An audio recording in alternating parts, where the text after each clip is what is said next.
from Green Bay Botanical Garden. Just wanted to give you guys all an update of what we're working on here. We know we got some nice weather outside, so our hort staff is happily out in the greenhouses, hoop houses, growing areas, getting some transplanting and seeding done because, you know, with everything going on, the plants continue to grow and need our attention. So we're following the recommendations of social distancing, and everyone's got a separate project in their own areas that they're working on, so we can each be on our own spot working on our own thing. So I'm here in our hoop house right now. You can see we have lots of plants growing here that we started from seed this year. We have some petunias that are getting nice and big, and then we have all these beautiful pansies on this other side and snapdragons that are blooming. These are going to be in our spring containers and planted in the ground throughout the garden once they are hardened off and snow chances pass. And we have a lot of these beautiful kales down here at the end that are also going to be part of our spring containers. They are edible, but we use them just for decor to kind of show the ornamental value of a lot of our different crops here. We have some lettuces and a whole bunch of other fun stuff. Got a whole bunch of strawberries here that we started from seed that we're going to be putting in some of our containers. Most of them I think are ending up in the cottage garden, so check them out there. And you can see we have all these pots underneath our benches. These are all plants that we're bringing back to life that have been overwintered in our shop areas. A lot of summer bulbs that would not be hardy to our winters. We have some scented geraniums, some oxalis, some polyanthes, scented geraniums, more strawberries, and a whole bunch of ivy. So this is all stuff that we overwintered and kind of let to go to sleep in our shop areas, and we're bringing them back to life. I like to say we resurrect them, kind of. So what I'm working on today out here actually is we have all these pretty little petunias that are going here. They're not going to be blooming for quite a while yet, but some of them are getting really big, and so we're going to have to pot them up into a bigger size pot. So a lot of these guys over here in the Wave series of petunias, if you guys are familiar with those, they get very big and rambly, and some of them are getting kind of big for their containers here. We start them in these little 4-packs. You can see they got quite a bit of a root system on them now, so we want to get these into a bigger pot so they don't get stunted, and then they have room to continue growing until they get planted in the garden. So this is Tidal Wave Cherry, which is a really pretty flower. It's kind of like a cherry red color. And then we also have here, it's a really pretty one. It's called Opera Supreme Pink Morn. It's an AAS winner from way back in the day, and it's going to be available at garden fair, so you guys will have to come check it out. This one has a really pretty pink flower with a white eye that gets pretty big and rambly and takes up a lot of space in the garden. So I'll be moving those up into 3.5-inch pots in a little bit here, and then we'll kind of have our hoop house filled up for the day, and we have some other projects throughout the greenhouses that the other staff is working on, so we will go head out there shortly and see what they're doing. Hello, Lindsay back again at the Green Bay Botanical Garden. Now we're in the greenhouse, and we have a horticulturist, Alyssa, here is planting some herbs from us. So we plant over 20,000 annuals from seed every year, including some perennials. And today we actually have 72 flats worth of stuff we have to start. So we're pretty busy out here in the greenhouse. So our process of planting seeds is pretty basic. We have a lot of this detailed information on our website in form of a handout that I put up a couple years ago. But we do all of our planting in soilless media, so it's not actually dirt, it's peat moss, some organic matter, and vermiculite.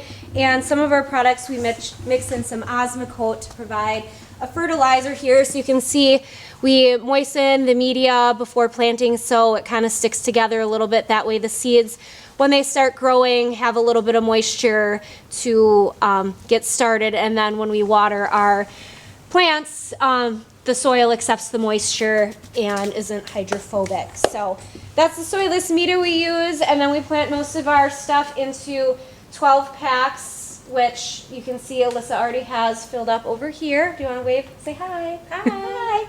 So that's kind of the next step is we fill up all of our plants and then we put our seeds. If you want to come over here and kind of see how we have everything set up.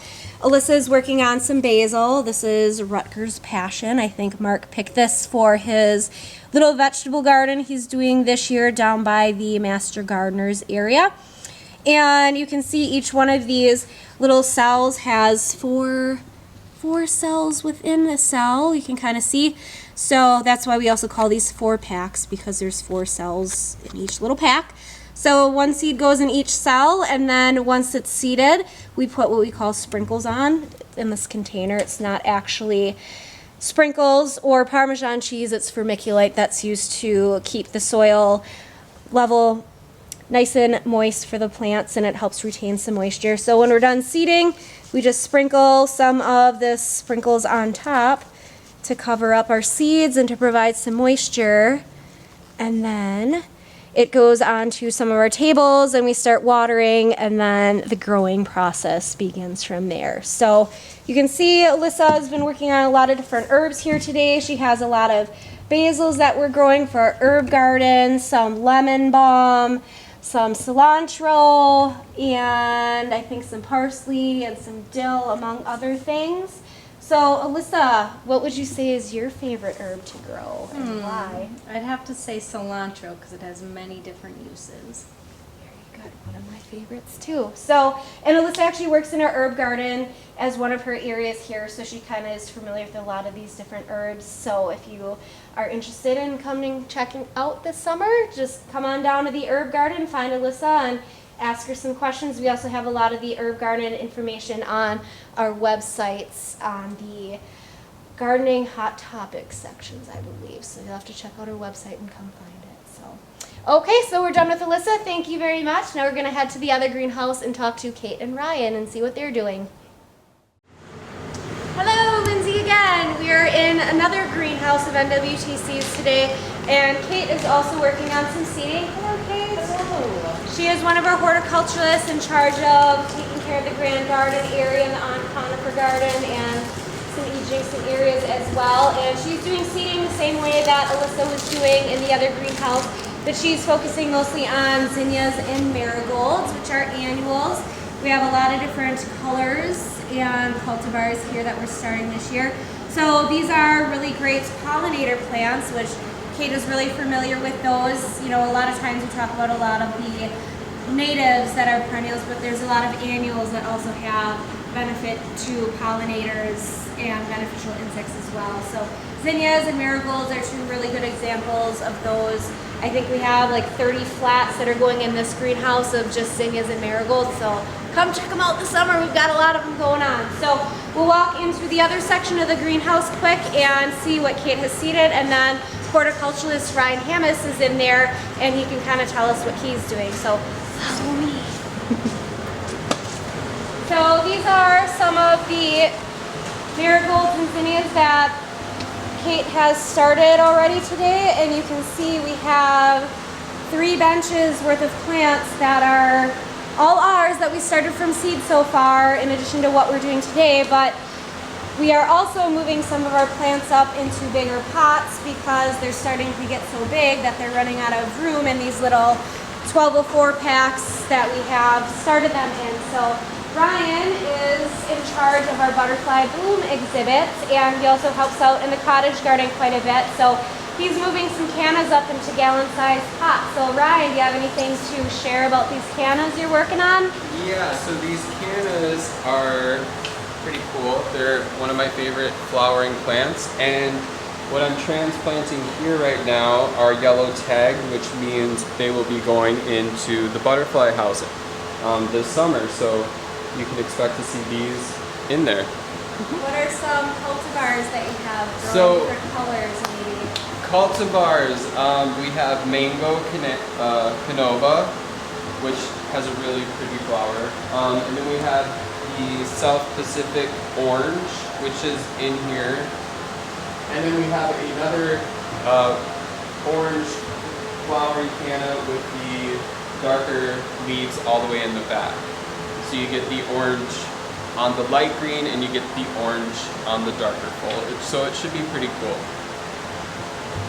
So yeah, we got a lot of stuff going on, lots of other plants to be moving around. So, you know, even though we're not open as much, you know, for the public to come in besides, you know, the free admission, we're still have a lot of stuff that we're working on back here in the back end. So when we're ready to get going for the season, you know, we're set to hit the ground running. So we'll try to keep you guys updated with what's going on here at the garden, you know, some of the projects we're working on outside. So just stay tuned, and we look forward to seeing you out this summer.